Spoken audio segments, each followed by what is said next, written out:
Hello, my friends. Hello, fellow narwhals. I'm going to be reading to you the Born on the Water. This is the children's version of the 1619 project. It was written by Nicole Hannah-Jones and Renee Watson and illustrated by Nicholas Smith.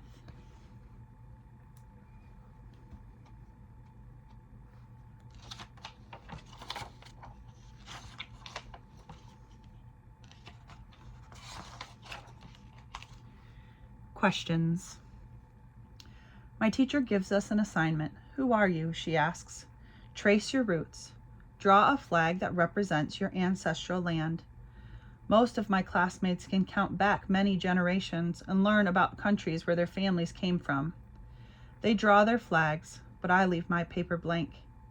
I don't know where I begin, what my story is. At home, Grandma asks, how was school? I tell her about the assignment. How I couldn't finish it, how I can only count back 3 generations here in this country, where my parents, my grandparents, and my great-grandparents were born. But before that, I do not know. I tell her I am ashamed. Grandma gathers the whole family and says, come, let me tell you our beginning. Let me tell you where we're from. What my grandma tells me. They say our people were born on the water, but our people had a home, a place, a land before they were sold. 400 years ago in 1619, our ancestors were taken and brought here on a ship called the White Lion a whole year before the Mayflower arrived. But before that dreadful voyage, there was a time when they did not pray for freedom. There was a time when they did not sing about overcoming. Their story didn't begin with whips and chains. They had a home, a place, a land, a beginning. Their story is our story. Before they were enslaved, they were free.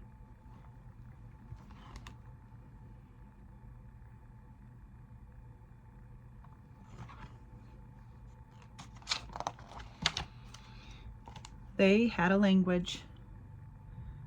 They spoke Kimbundu, and they had their own words for love, for friend, for family. The kingdom of Undogo was nestled between Lukala and the Kwanza River on a high plateau in West Central Africa. The people were good with their hands, knew the power of a seed, how to plant it, water it, how to make something out of nothing.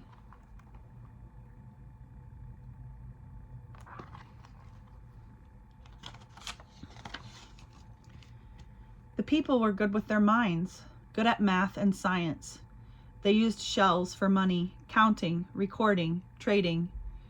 They knew what their work was worth. They spoke Kimbundu, had their own words for joy, for grow, for home.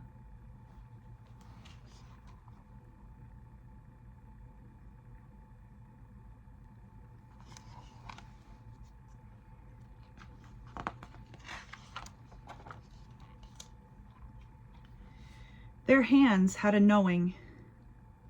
They knew how to hold a baby close, how to rock the child to keep her from crying. Their hands knew how to mix herbs, how to get the just right flavor for a meal. Their hands knew how to beat and twist and shape iron, how to make gardening tools, armor, and weapons. Their hearts had a knowing. They knew how to make work joyful, how to create rhythm by pounding the tools against metal, knew how to make music keep them company as they worked. Their minds had a knowing, worldly, curious, sharp. When they met the white people, they learned quick, taught their tongues to speak Portuguese, taught their eyes to read strange words. They knew how to mix the old with the new, how even an ancient people always had more to learn.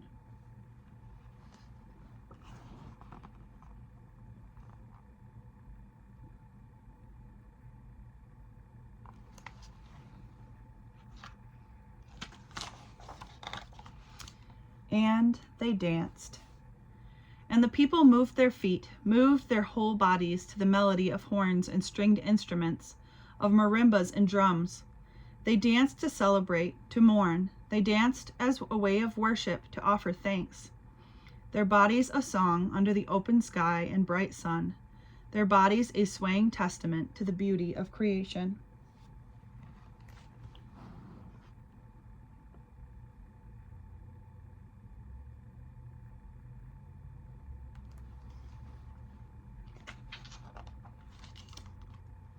Stolen. And the white people took them anyway, kidnapped them, baptized them in the name of their God, stamped them with new names. Ours is no immigration story.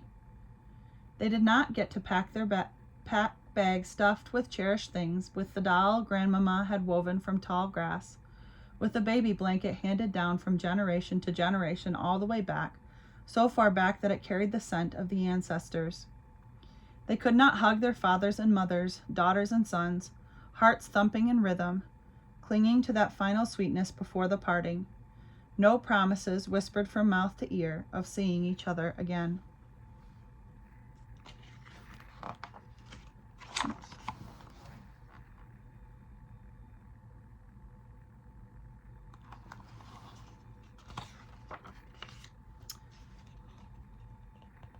Just wails and sobs, confusion, and wrists worn raw from shackles made of iron, feet split and bloody from the 200-mile march along the Kwanzaa River.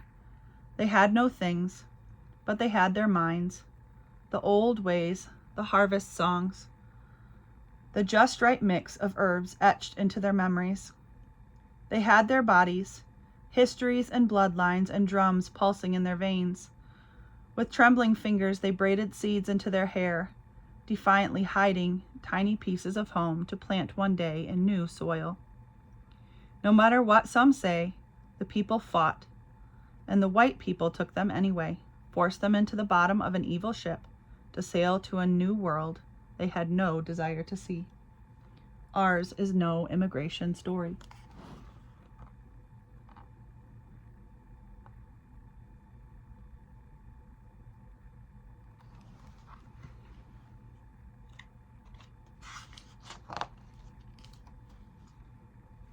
Here's a picture.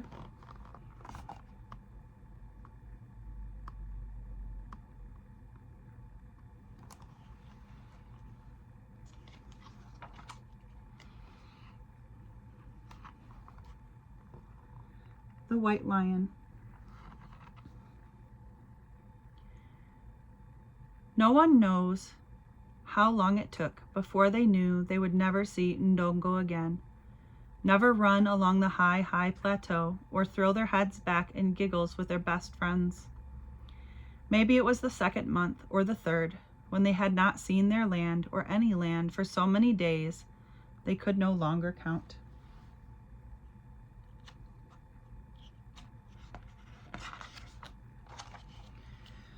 Some could not bear the pain. They refused to eat. They shut their mouths until their hearts gave out. Others tossed themselves into the teal eternity of the Atlantic Ocean, swimming one last time with the ancestors. Sickness and hunger and cruelty took the others, almost half. But those who did not die resolved to live no matter what. Packed in dark misery, strangers chained together, head to feet, hip to hip, in the bottom of a ship called the White Lion. They saw that these strangers, men, women, children, kidnapped too from many villages, these were their people now. These many people became one people, a new people. And that is why the people say, we were born on the water. We come from the people who refused to die.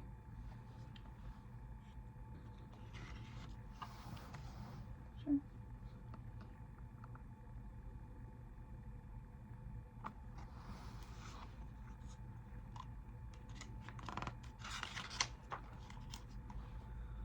Point Comfort.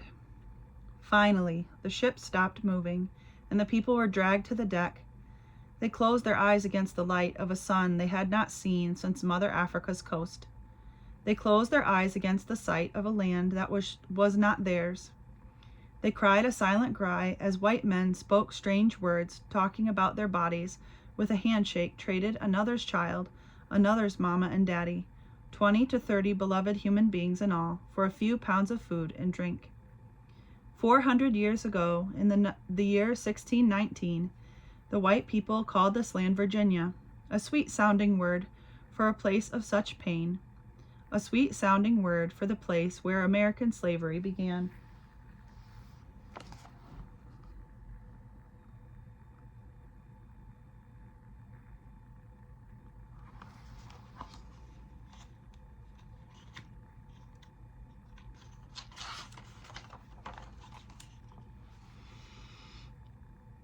Tobacco fields. From sunup to sundown, the people worked in the fields, growing and harvesting tobacco. The crops were sold to Europe, bringing wealth to Virginia. But the enslaved people did not get anything in return for their labor. The people worked and worked. When the people grew weary, they remembered their yesterdays, remembered their songs from Undongo, sang them to ease their spirits. As they sang, they looked into the future and hoped for better days, planted prayers into the heavens, praying, praying, praying for freedom.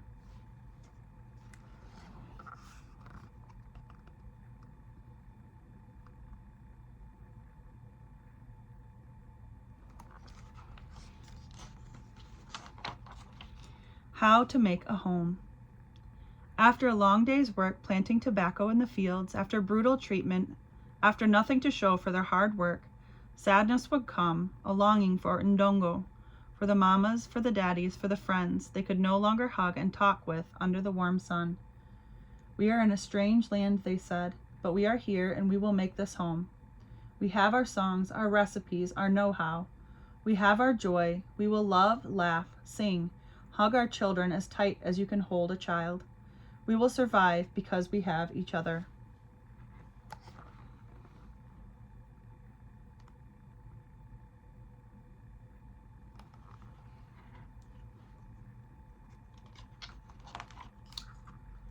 And so the people planted the seeds they'd carried over the ocean, snuck to visit one another in the dark of night, sang songs, swapped tales of yesterday, remembering, remembering. And the people planted dreams and hope and willed themselves to keep living, living. And the people learned new words for love, for friend, for family, for joy, for grow, for home.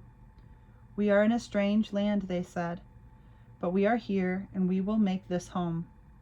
We have determination, imagination, faith. We will survive because we have each other.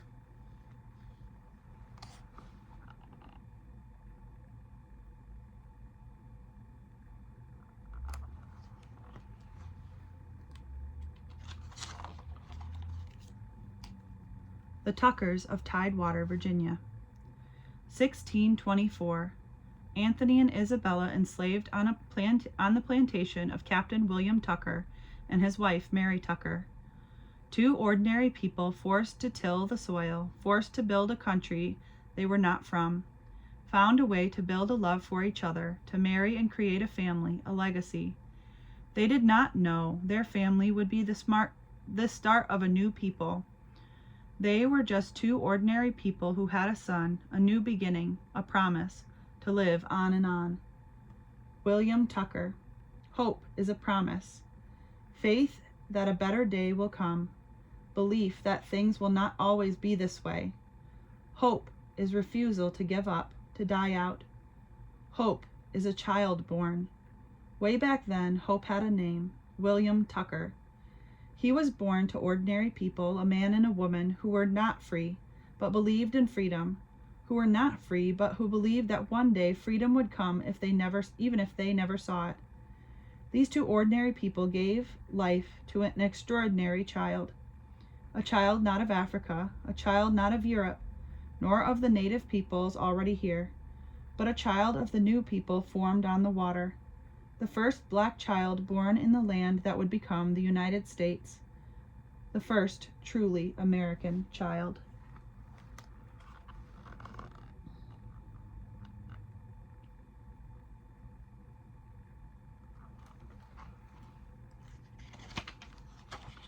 Resist.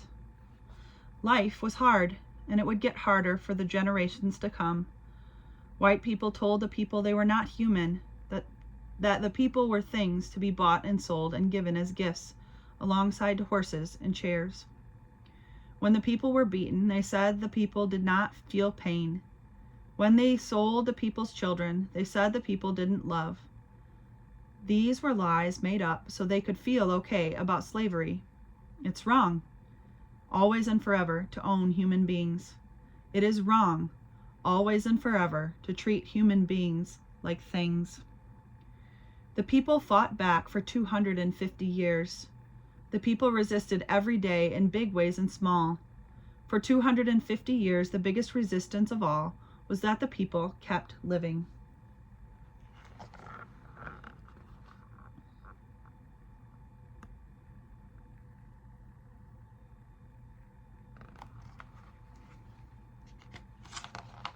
Legacy. And the people who were born on the water survived, kept living and living. It was illegal to teach enslaved people how to read, but they birthed generations of teachers and librarians, scholars, and authors. They were broken-hearted, beaten, and bruised, but they became healers, pastors, and activists, doctors, and counselors. No one could steal the people's joy. They wrote songs, created jazz and hip-hop, rhythm, and blues. They became inventors and athletes, nurses and cooks, pilots and architects, farmers and housekeepers, singers and artists, dancers and poets, mathematicians and scientists. They passed on their stories through the stitch of a quilt, shared secrets, messages through songs. The people survived. The people fought. And because the people survived, and because the people fought, they finally got freedom. And because the people survived, and because the people fought, America has equality in the law. And because the people survived, and because the people fought, America began to live up to its promise of democracy. It is the people who fight for this democracy still.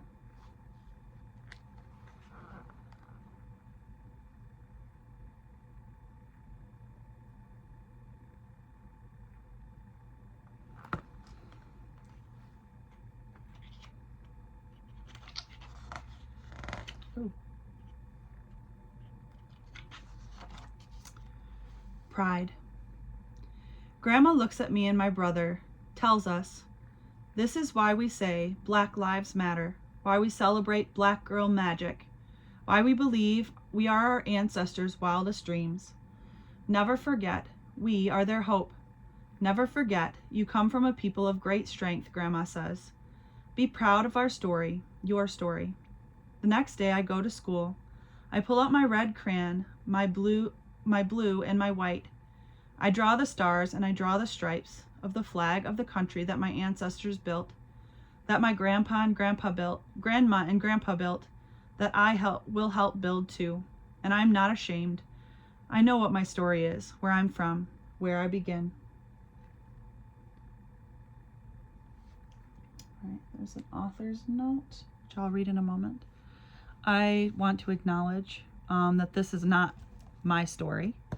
This is told from the perspective of a young Black American girl, which I am not, obviously. But the 1619 Project has done a lot of work to bring to light stories of all the people who have resisted injustice and kept living and kept fighting. And so it's an important narrative to carry forward. And so that is why I chose to read it. Yeah, so thank you for listening. I hope it helped you learn something or begin to think about something. So thank you. Go Narwhals.